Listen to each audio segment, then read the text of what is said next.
kelihatan nih, aku ngelihat ada salah satu calon yang kayak memang dia menyerang calon lain gitu. Oh iya, Ya. siapa tuh?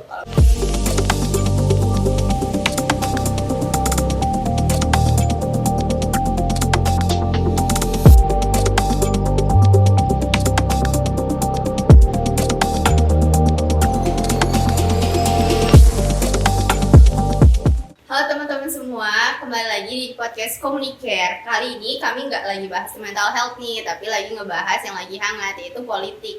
Nah, disclaimer dulu sebelumnya, kalau misalnya di podcast ini, itu kita tidak mewakili pandangan dari pasangan calon tertentu ataupun kelompok tertentu. Ini murni dari pandangan kami sebagai pengamat dan mahasiswa.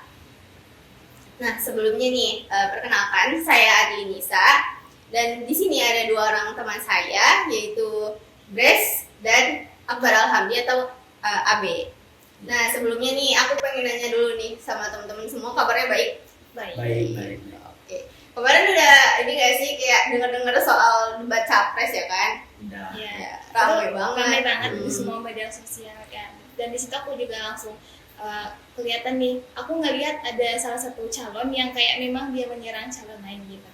Oh iya, Ya. siapa tuh kalau boleh tahu? Siapa Ya, tuh? seperti kita lihat ya, ketika Pak Anies menyampaikan visi dan misinya itu dia cenderung untuk memojokkan Bapak Prabowo dengan mengatakan bahwa Pak Prabowo ini memiliki tanah itu sekitar 340 hektar ya kan. Nah, di mana pada saat itu TNI kita itu sebagiannya tidak memiliki rumah dinas gitu loh.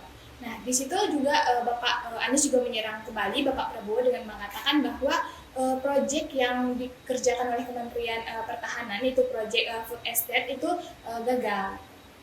Kalau menurut Abe, setuju nggak nih sama pendapat Grace? Mungkin tentang pendapat Grace ya agak berbeda sih dengan aku. Kenapa? Karena kan setiap debat itu akan ada saling serang menyerang lah. Kenapa? Kan debat itu kan menyampaikan visi dan misi dari pasangan tersebut. Tapi kalau misalnya masih dalam konteks debatnya itu dalam judul tentang pertahanan sih, menurut aku sih itu sah-sah aja sih. Cuman kalau misalnya di luar dari konteks sih baru tuh yang nggak sahnya ya. Oh iya, kemarin juga ada ngebahas soal alutsista kan, yang katanya anggarannya kayak kurang sesuai atau gimana, dan terus Pak Anies minta buka-bukaan soal anggaran Kementerian Pertahanan. Nah, menurut kalian itu termasuk ke ranah personal atau enggak gitu, atau harus dibuka atau enggak gitu? Kalau menurut aku sih bukan ranah personal ya. Kalau soal anggaran ya, kalau soal anggaran itu kan masyarakat atau kita lah harus tahu kan anggaran kemana dialokasikan anggaran tersebut, kemana diadakan anggaran tersebut, biar pandangan masyarakat itu tidak simpang siur lah terhadap pimpinan kita. Gitu. Oh iya, dari debat capres kemarin nih kan banyak pendukungnya tuh, jadi kayak war, ada yang bilang fanatik 01, ada juga yang bilang fanatik 02, all in Prabowo, all in Anies dan lain sebagainya. Nah, menurut kalian nih hal-hal yang mereka perdebatkan kemarin itu, kan mereka bilang netizen nih rata-rata bilang kalau debat capres kemarin itu lebih ke arah kurang ideal karena katanya ada yang melanggar kode etik ataupun terlalu personal. Nah, menurut kalian tuh gimana sih? Kayak melanggar atau enggak? Kalau menurut aku sendiri itu ngelanggar ya, karena kan ketika kita menyampaikan visi misi dan memang ketika debat itu kan tujuan kita menyampaikan visi misi kita, kayak kita memperlihatkan bahwa kita menyampaikan kayak gagasan kita tuh untuk melakukan program ini untuk mengatasi masalah yang terjadi di Indonesia. Nah, pada saat itu tuh kan kita udah ketahui banyak Bapak itu juga salah satu calon itu juga berusaha untuk menyudutkan Bapak salah satu calon juga. Nah, di situ aku ngerasa itu udah berkaitan sama personal dan itu emang enggak ideal sih. Kalau menurut Abe itu menyudutkan atau enggak nih? Kalau menyudutkan sih enggak sih. Karena idealnya dalam debat itu kan harus menyampaikan substansi, visi serta misinya calon presiden, agar masyarakat tuh tahu siapa yang harus dipilih, siapa yang harus dicoblosnya nantinya. Karena dalam memilih itu kan harus menyampaikan, si calonnya itu harus menyampaikan visi dan wawasannya, biar masyarakat tuh tahu tepatlah pilihannya itu. Kalau di kode etik sendiri menurut kalian ada pelanggaran berarti secara umumnya atau nggak ada? Atau kayak itu tuh sebenarnya bukan pelanggaran tapi strategi gitu? Kalau menurut aku sih lebih ke strategi ya. Lebih Ya, ke aku juga strategi. mikirnya gitu sih. Iya. Soalnya kan gini, kalau di debat tuh aku mikirnya ada kayak apa ya? Kayak taktik supaya lawan itu kayak nggak bisa ngebales Iya, kita. iya. Nah, itu tuh termasuk dari strategi Pak Anies ya menurut aku yang di awal gitu sih. Terus kalau misalnya kalian kan dapat info-info juga kalau misalnya ada data-data dari Kementerian Pertahanan yang emang boleh diketahui dan yang nggak boleh. Nah, itu tuh menurut kalian setuju atau enggak sama pendapat itu? Kalau berkaitan sama rahasia negara itu aku nggak setuju kalau diumbar dalam debat ya, karena menurut ketua KIP itu Bapak Arya Sandi Yuda, dia mengatakan bahwa eh, itu rahasia memang nggak bisa diketahui oleh publik karena udah diatur dalam nomor itu pasal 9 itu tentang Menteri Pertahanan Peraturan Menteri Pertahanan lah, itu di nomor 2 di tahun 2015 di mana tentang pengelolaan informasi publik yang khusus untuk Kementerian Pertahanan aja. Jadi yang informasi dari pasal tadi itu dia menjelaskan bahwa informasi itu tuh dapat ketika kita umbar itu dapat membahayakan negara kita karena di situ ada informasi mengenai jabatan atau dan lain sebagainya. KB? Kalau soal rahasia, ada sih rakyat yang harus diketahui tentang itu dan yang tidak boleh diketahui.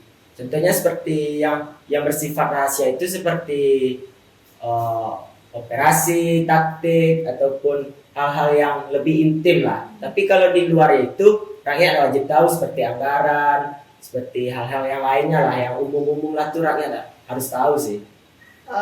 Nih berkaitan sama anggaran kan kemarin ada nyebut-nyebut soal alutsista kan. Nah, menurut kalian alutsista ini termasuk ke dalam rahasia negara atau enggak sih? Kalau alutsista itu kan Pak Mahfud MD juga pernah bilang kalau soal anggaran itu rakyat harus tahu. Kenapa demikian? Karena rakyat harus tahu kemana dialokasikan dana itu, apakah dana itu sampai ke tujuannya atau tidaknya, agar masyarakat kita ataupun kita sih agak tidak simpang siur lah tentang dana-dana tersebut. Grace? Setuju sih sama apa yang dikatakan oleh Abid. Menurut kameramen nih, kita penasaran juga ya sama Iya. orang-orang di belakang kamera tentang politik ini. Kalau kalian nih setuju nggak sih kalau misalnya anggaran soal Kementerian Pertahanan itu dibuka? Setuju sih. Setuju, karena itu sifatnya umum kan, publik boleh tahu ya. Kalau pelanggaran kode etik sendiri dalam debat, menurut kalian ada nggak? Gimana ya? Gimana bayangin? Susah sih sebetulnya kalau misalnya kita berbicara kayak tadi itu ya, itu strategis sih sebetulnya. Karena kalau misalnya kita berkaca di debat-debat luar negeri ya, dari luar negeri, bahkan personal sama yang kayak penyampaian data-data seperti itu kan sebetulnya demi rakyat mengetahui kan yang mana mereka cocok dipilih.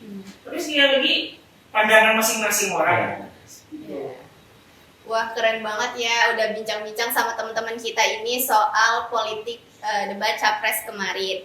Nah, dari teman-teman sendiri nih, ada nggak sih closing statement yang kayak pokoknya kalian harus ngelakuin ini di debat atau ikutin debat terus atau nanti pemilunya kayak gimana gitu-gitu. Boleh dari Grace dulu. Saran aku ketika ada debat capres ya, teman-teman tuh harus ngikutin. Jadi kayak teman-teman tahu gimana sih program yang akan dijalankan agar nantinya teman-teman gak salah pilih, dan itu tujuannya kan untuk memajukan negara kita juga dan untuk kita juga gitu. Kalau menurut aku sih ikutilah kita sebagai anak muda ya, ikutlah dalam berpolitik, bukan harus terjun langsung tapi ikutlah hati kita untuk mengetahui apa itu politik, karena itu kan politik itu juga ikut di lingkungan kita juga udah hal-hal yang umum lah tentang politik itu. Ya, setuju banget ya sama pendapat dari kedua teman kita ini. Nah, dari pesan dari aku, kalian harus lebih aware sama negara kita, dan salah satunya adalah paham tentang isi dari substansi debat, dan juga satu lagi kita bisa ngomong bareng-bareng, jangan golput. Oke? Oke. Teman, 1, 2, 3. Jangan golput.